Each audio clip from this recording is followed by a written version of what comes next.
তাদের একটুখানি আমি জ্ঞান দেবো, একটা 10 সেকেন্ডের দেবো দেবো এই পালিয়ে বিয়ে করা নিয়ে একটা জ্ঞান দেবো একটু জোরে বলতে হবে, জ্ঞানটা শুনবে?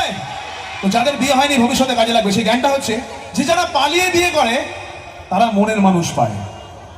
যারা পালিয়ে বিয়ে করে তারা মনের মানুষ পায়, কারণ পালিয়ে বিয়ে করলে নিজের গার্লফ্রেন্ডের সাথে বিয়ে হয়।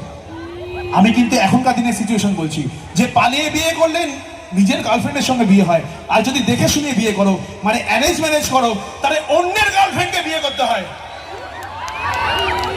এটা এখনকার দিনের সিচুয়েশন।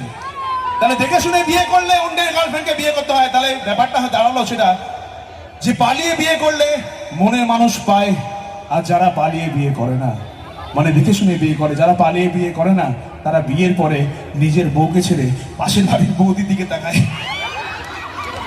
তো সেই জন্য বলছি বস, ভবিষ্যতে কি করবে সেটা তোমাদের ডিসিশন, কিন্তু